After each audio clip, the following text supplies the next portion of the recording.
We have an excellent opportunity today. We have a person here who is going to portray Thaddeus Stevens. We've talked about that already. You've done some pre-work.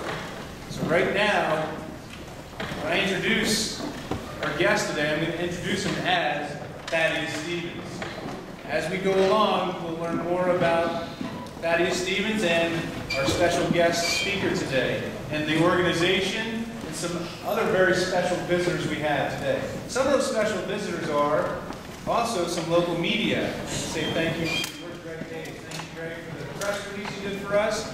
We have the Web Weekly here. We have WBRE here. I think the Sun Gazette will be here anytime now. So you guys have your best faces on, your best smiles. You never know, you might be in the paper. You might be on WBRE tonight, so you want to look like you know what you're doing. Okay? All right? So without further ado, we know the name of our school, and you hear me do this every now and then. Who are we? Stevens. We say Stevens. Who are we? Stevens. Right. And so I'm going to get out of the way, and I'm going to let Thaddeus Stevens tell you a little bit about himself. And as you're listening, try to think of why would our school be named after Thaddeus Stevens. Thaddeus Stevens, welcome to Stevens Elementary. Very much. We're happy to have you. Well, good afternoon, boys and girls. It is so good to see all these young, fresh faces here today. It sort of reminds me that, unfortunately, I didn't have any children myself, but my brother did.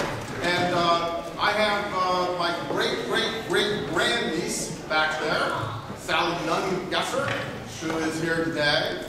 She's just a spring chicken compared to me since I'm 219 years old. But coming here today reminds me that you can learn something even at any advanced age, any age. And today I came across the unusual term crisscross applesauce. I wonder if that's some sort of Pennsylvania Dutch dish or something like that. But any case, I understand, talking to your principal, that you have honored my name every year, that you have a birthday party for me, complete with cupcakes. So I've come here today to tell you something about myself. And if there's anything I want you to go away with today, is that I stood for two holy causes: education and equality. Education and equality.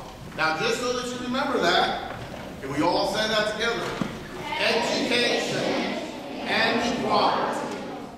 Very good. I was born in Vermont, very cold state. In fact, they say there's only 2 seasons in Vermont, winter and late fall.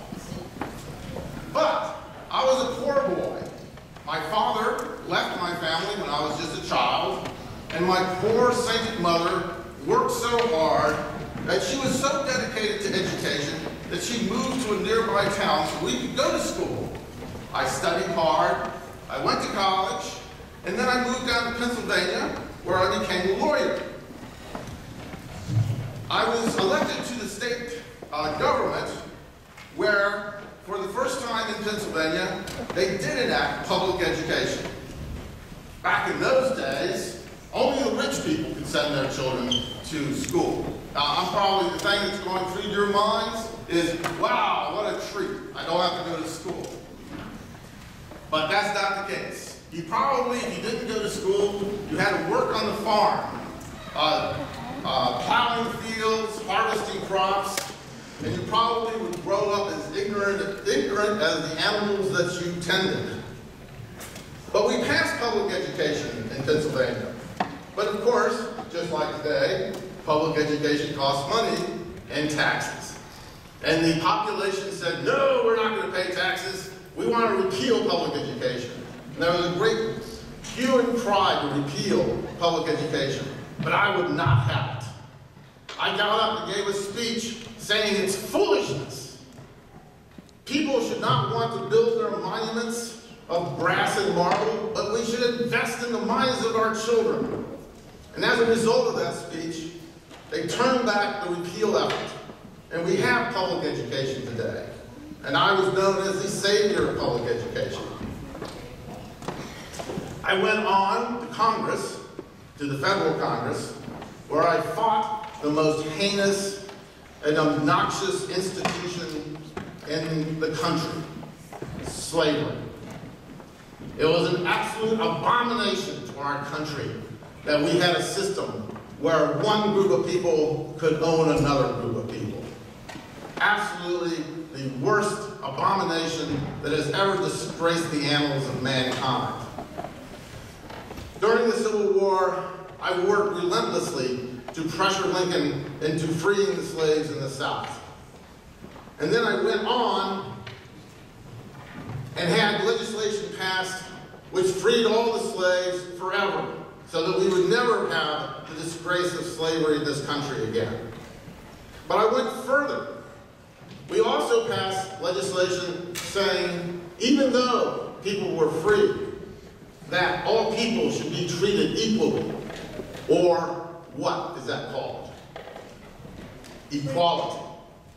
Remember the two things that you have to remember about me? What are those two things? Okay, very good. So, we passed laws which required the equal treatment of people in this country. Unfortunately, it took another 90 years to actually enforce it, but we did put it on the books. Now, of course, all these things made many, many enemies for me. And I remember one time, I was walking down a very narrow sidewalk, and a particular political enemy was coming towards me. And he looked at me and stared at me, and he said, "I never stand aside for a skunk." And I stepped off the curb and I said, "But I always do." But I had as many admirers as I had enemies also.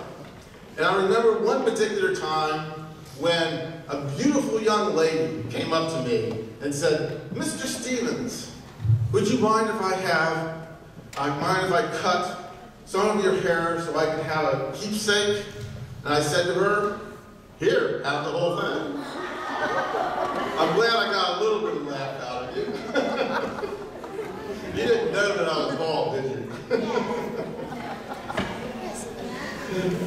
Oh, let's see. Does that look good? No.